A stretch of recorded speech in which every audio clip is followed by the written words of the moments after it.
बिस्मिल्लाहिर्रहमानिर्रहीम। अस्सलाम वालेकुम रहमतुल्लाहि व बरकातुहू। डॉक्टर सरोज शालनी ने एक हिंदू घराने में जन्म लिया।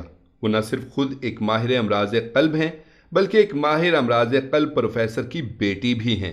उन्होंने 20 मई 2004 को इस्लाम कबूल किया। उनके कबूल इस्लाम की रुदाद उन्हीं की ज़ुबानी मुलाहजा फरमाएं। सुनते हुए ये जहन में रहे कि उन्होंने अपनी ये रुदाद जनवरी 2006 में बयान की थी। वो कहती हैं कि मैं 24 सितंबर 1978 को लखनऊ के पास मोहनलाल गंज में एक ब्राह्मण ख़ानदान में पैदा हुई। वालिदैन ने मेरा नाम सरोज शालनी रखा। मेरे वालिद डॉक्टर के ए शर्मा प्रोफेसर थे और उन्होंने कार्डियोलॉजी में डीएम किया था। इसके बाद काफ़ी अरसे तक वो पंत हॉस्पिटल में रहे। 10 साल कबल लखनऊ में घर के करीब कोशिश करके ट्रांसफ़र करा लिया। मेरी वालिदा घरेलू खातून हैं। मेरे वालिद मिजाज के लिहाज से बिल्कुल हिंदुस्तानी हैं। वह सिर्फ मशरक़ी तहजीब से इत्तफाक रखते हैं, इसलिए उन्होंने अपने घर वालों पर दबाव डालकर बहुत सी डॉक्टरों को छोड़कर मेरी वालिदा को पसंद किया और शादी की। मेरे दो भाई हैं। एक बनारस हिंदू यूनिवर्सिटी में रीडर हैं और दूसरे बीएचएल में इंजीनियर हैं। दोनों मुझसे बड़े हैं। मैंने इंटर साइंस बायोलॉजी में फर्स्ट डिवीजन से पास किया और फिर लखनऊ मेडिकल कॉलेज से एमबीबीएस और मौलाना आज़ाद मेडिकल कॉलेज दिल्ली से एमडी किया। अपने वालिद की ख्वाहिश पर कार्डियोलॉजी अमराज क़ल्ब को मुंतखब किया। अब मैं एआईएमएस में एमडी भी कर रही हूँ और आजकल एआईएमएस में ही डिपार्टमेंट ऑफ कार्डियोलॉजी में मुलाजमत भी करती हूँ। मैंने 20 मई 2004 को जुमेरात 11 बजे ग्रीन पार्क की मस्जिद में मौलवी मोहम्मद कलीम सिद्दीकी साहब के हाथ पर इस्लाम कबूल किया। जून 2003 में आईसीसीयू बच्चों के वार्ड में ड्यूटी पर थी। मैंने देखा कि एक मौलवी साहब हरियाणा के एक बच्चे को देखने आए। बच्चे के पास सिर्फ एक तीमारदार को रहने या खड़े होने की इजाज़त होती है। बच्चे के वालिद बाहर चले गए। मौलवी साहब ने बच्चे को पढ़कर फूंका। पूरे वार्ड में 8 बेड थे, सिर्फ एक मरीज मुसलमान था। बच्चे को फूंकते देखकर बराबर वाले मरीज की माँ ने भी मौलवी साहब से अपने बच्चे को फूंकने के लिए कहा। बच्चे की माँ हरियाणा वाले बच्चे के पास खड़ी हो गई। मौलवी साहब ने दूसरे बच्चे पर भी दम किया। इसको देखकर बराबर वाली माँ ने भी अपने बच्चे को फूंकने के लिए कहा। एक के बाद एक तमाम बच्चों के पास मौलवी साहब आकर खड़े होते और फूंकते रहे। डॉक्टर त्यागी जो डिपार्टमेंट के हेड थे, उनके राउंड का टाइम था। मैं सामने से देखकर वार्ड में आई और मौलवी साहब से पूछा, आपका मरीज कौन सा है? आप कभी इस मरीज के पास कभी उस मरीज के पास आ रहे हैं और फूंक रहे हैं। ये आईसीयू है, यहाँ इन्फेक्शन का खतरा रहता है। मौलवी साहब ने कहा, ये सारे मरीज मेरे हैं, इसलिए हमें बड़ों ने ये बताया है कि सारे इंसान एक माँ बाप की औलाद हैं, इसलिए यहाँ एडमिट हर मरीज से मेरा खूनी रिश्ता है। जिस मालिक ने आपको और मुझे पैदा किया है, उसको ये तेरा मेरा बिल्कुल पसंद नहीं। और जो चीज़ मैं पढ़कर फूंक रहा हूँ वो उसी मालिक का कलाम है जिसने अपने कलाम में ये बात कही है। अपने सच्चे रसूल इब्राहीम अलैहिस्सलाम की ज़ुबान से ये बात कही, और इब्राहीम वो हैं जिनके नाम पर भारत के लोग अपने आप को ब्राह्मण यानी ब्राहीमी कहलाते हैं, कि जब मैं बीमार होता हूँ तो वो मालिक शिफा देता है यानी ठीक करता है। आप रोज़ देखती होंगी, आप अपनी सोच से अच्छी अच्छी दवा मरीज को देती हैं और मरीज ठीक होने के बाद मर जाता है, और इलाज में गलती होती है और मरीज ठीक हो जाता है। ऐसी बातें मैंने पहली बार सुनी थी। पिछले हफ्ते हमारे वार्ड के 6 बच्चे एक्सपायर हो गए यानी मर गए थे। उनमें से 4 बच्चे बहुत खूबसूरत थे और 2 हफ्ते तक वार्ड में रहने की वजह से मुझे भी उनसे बहुत ताल्लुक हो गया था। उनकी मौत से दिल पर बहुत सदमा था। मौलवी साहब की मोहब्बत भरी बातें सुनकर मुझे ऐसे लगा कि मुझे उनकी कुछ और बातें सुननी चाहिए। मैंने मौलवी साहब से अपने कैबिन में आने को कहा। मौलवी साहब ने मेरी दरख्वास्त कबूल की। उन्होंने मुझसे कहा, आप मेरी बेटी हैं, बहन या मेरी औलाद की तरह हैं और मोहब्बत से मुझे बुला कर लाई हैं, तो मैं आपसे दरख्वास्त करता हूँ कि अपने वार्ड में आने वाले मरीज़ को अपना बच्चा या अपना भाई समझें और उनके दर्द और तकलीफ़ को उसी तरह लें। मालिक ने आपको कैसा अच्छा मौका दिया है कि आपको परेशान हाल लोगों के दर्द में शरीक किया। आपको खुद अंदाज़ा होगा कि जिस माँ का बच्चा इतना बीमार हो कि आईसीयू में एडमिट हो, उसका क्या हाल होता है। सरकारी हॉस्पिटल में ऐसे मरीज भी आते हैं जिनका कोई सहारा नहीं होता। उनके साथ ज़रा सी हमदर्दी आप करेंगी तो उनके रवां रवां बल्कि अंदरून से आपके लिए दुआएं निकलेंगी। आखिर में मौलवी साहब ने बड़े एहतराम से मेरा नाम पूछा और बोले, डॉक्टर शालिनी, आप मेरी खूनी रिश्ते की बहन की तरह हैं, इसलिए मैं आपको ये नसीहत करता हूँ, बल्कि वसीयत करता हूँ।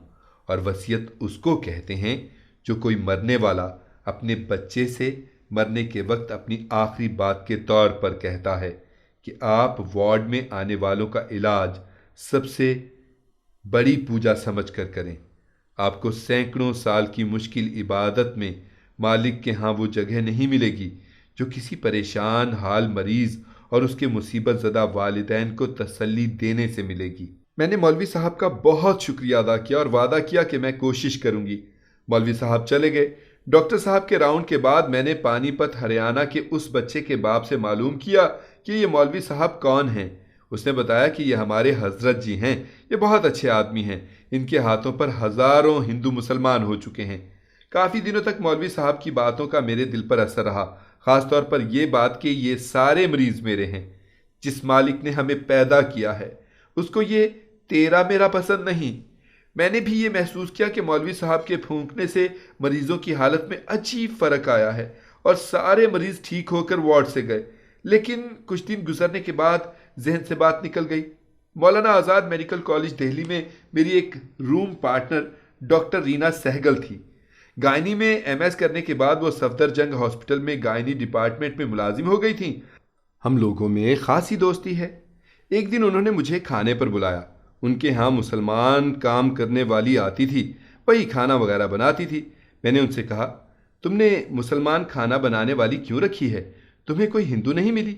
वो कहने लगी, ये बड़ी अच्छी लड़की है, बहुत ईमानदार है, कई बार मेरा पर्स गिर गया, जूं का तू मुझे ला कर दिया। बातों बातों में मुसलमानों के बारे में बातें होने लगीं। डॉक्टर रीना कहने लगी कि जैसे जैसे हमारे देश बल्कि पूरे दुनिया में मुसलमानों के खिलाफ मीडिया में बातें आ रही हैं, लोग मुसलमान हो रहे हैं। माइकल जैक्सन के बारे में तुम्हें मालूम हो गया होगा कि वो भी मुसलमान हो गया है। इससे कबल उसका भाई जर्मीन जैक्सन इस्लाम कबूल कर चुका है। हमारे हॉस्पिटल में कार्डियोलॉजी में एक नौजवान डॉक्टर बिलबीर नाम के हैं, वो भी चंद साल पहले इस्लाम कबूल कर चुके हैं। वो तो बस ये चाहते हैं कि हॉस्पिटल के तमाम लोग मुसलमान हो जाएं। एक मरीज के सिलसिले में उनको चेकअप के लिए बुलाया। बस मुझसे कहने लगे कि अगर मरने के बाद जहन्नुम से बचना है तो मुसलमान हो जाओ। मुझे ये सुनकर अपने वार्ड में आए मौलवी साहब याद आ गए और उनकी सारी बातें ताज़ा हो गईं। मैंने डॉक्टर रीना से कहा, आप मुझे डॉक्टर बिलबीर से ज़रूर मिलवाइए। उन्होंने अगले रोज़ फ़ोन करने को कहा। दूसरे रोज़ उन्होंने बताया कि इतवार को डॉक्टर बिलबीर को मैंने अपने कमरे में बुलाया है, आप 10 बजे मेरे कमरे में आ जाएं। इतवार के रोज़ मैं डॉक्टर रीना सहगल के कमरे में आ गई। डॉक्टर बिलबीर भी आ गए।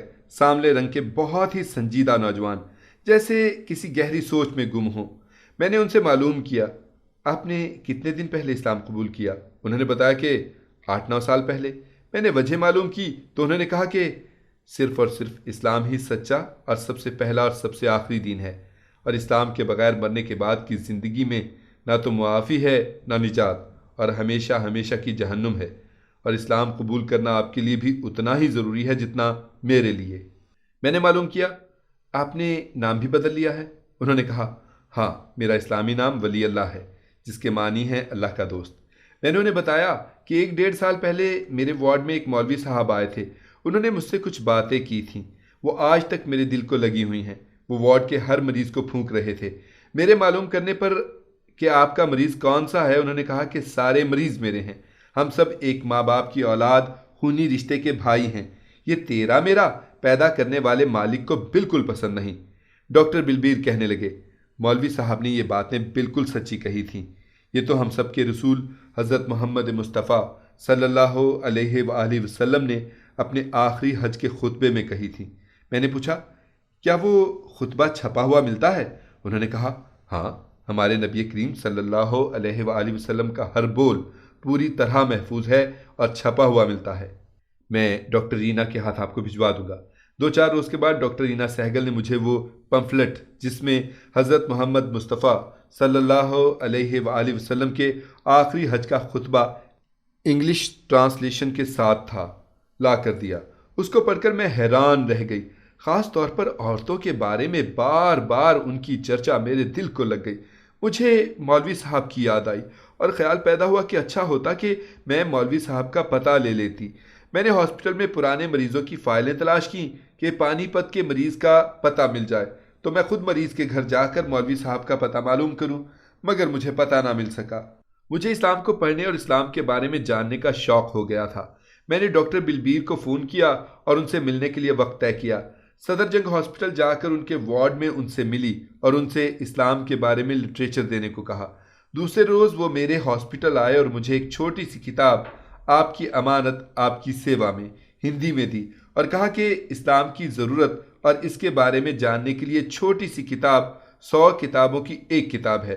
बस ये किताब आपको ये सोचकर पढ़नी है कि एक सच्चा हमदर्द सिर्फ मुझसे ये बात कह रहा है।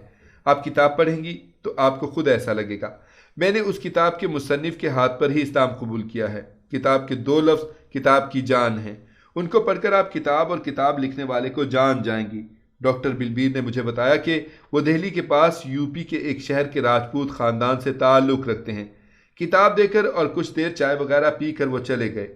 मैंने वार्ड में ही किताब बस एक ही निश्चित में पढ़ डाली।